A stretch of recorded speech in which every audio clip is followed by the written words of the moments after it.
आज हम डिस्कस करेंगे कैसे विषयों में अत्यधिक सफलता और विफलता मनुष्य में मानसिक विकृतियां पैदा करती हैं। विषय और इंद्रियों को जानने के लिए पिछला वीडियो जरूर देखें। पिछले वीडियो का लिंक स्क्रीन पर टॉप राइट कॉर्नर पर दिखाई दे रहे आई बटन को क्लिक करने से दिखाई देगा।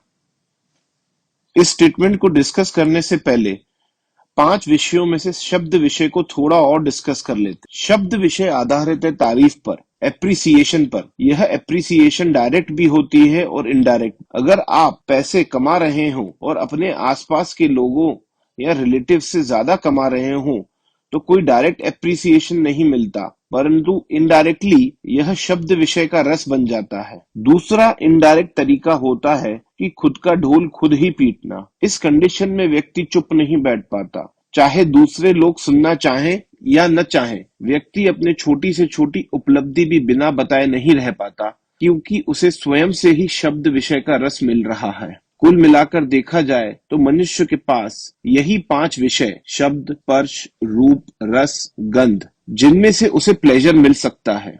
आगे बढ़ते हुए अब हम यहाँ पर इस इमेज को देखते हैं। यह पिरामिड लोगों का वर्गीकरण है उनकी आर्थिक परिस्थिति के आधार पर। इंद्रिय और विषयों को ध्यान में रखकर अगर हम यह इमेज देखें तो हम इसमें से अलग अलग कंक्लूजन्स निकाल सकते हैं।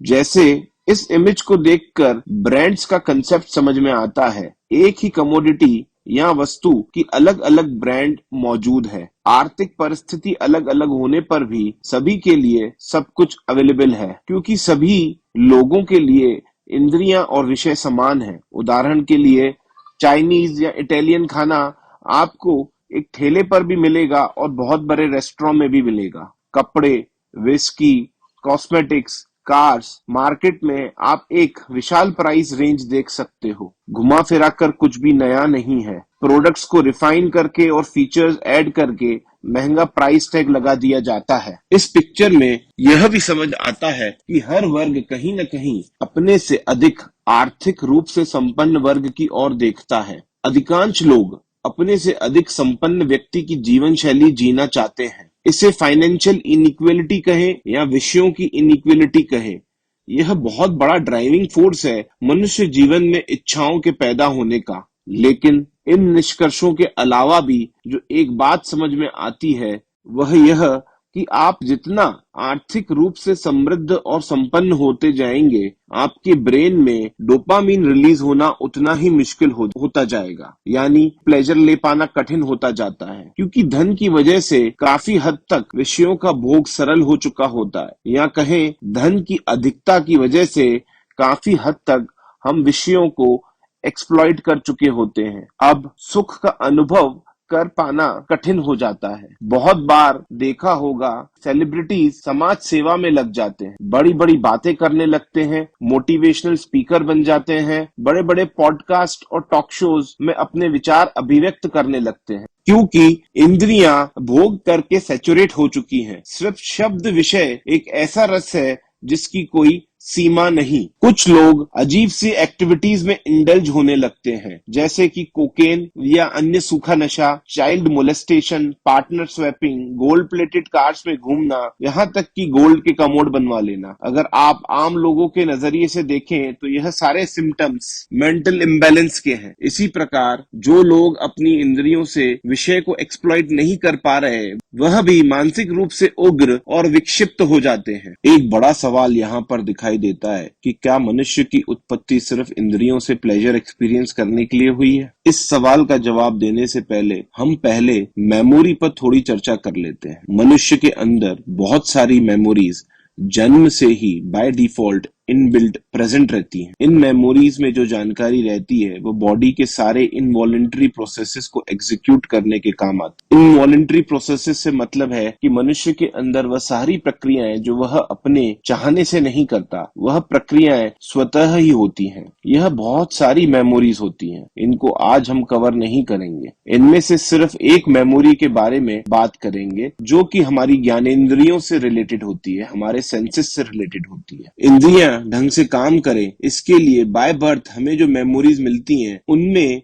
एक हिस्सा पूरी तरह इंद्रियों को समर्पित रहता है। अभी के लिए हम टच, स्मेल, टेस्ट रिलेटेड बात करते हुए यह कहें कि जब एक पर्टिकुलर मैटर हमारे सेंसेस के रिसेप्टर्स या सेंसर्स पर जाकर बैठता है तो एक पर्टिकुलर रिस्पॉन्स से स्टिमुलस क्रिएट होता है और साथ ही मेमोरी में पहले से स्टोर की हुई जानकारी के आधार पर उस तत्व की पहचान होती है। फिर उस पहचान के आधार पर प्लेजेंट या डिसगस्ट की सेंसेशन पैदा होती है। अब यह सारी प्रक्रिया यानी किस तत्व से किस प्रकार का रिस्पॉन्स, स्टिमुलस और सेंसेशन पैदा होता है, यह मेन मेमोरी में स्टोर हो जाता है और फ्यूचर में प्लेजर की सेंसेशन को रिपीट करने में सहायक होता है। अगर इस एक्सप्लेनेशन को कुछ हद तक सही माने तो यह निष्कर्ष निकाल सकते हैं कि किसी भी पर्टिकुलर मैटर का टेस्ट और स्मेल एक इफेक्ट है और इस इफेक्ट का कारण उस मैटर से संबंधित मेमोरी में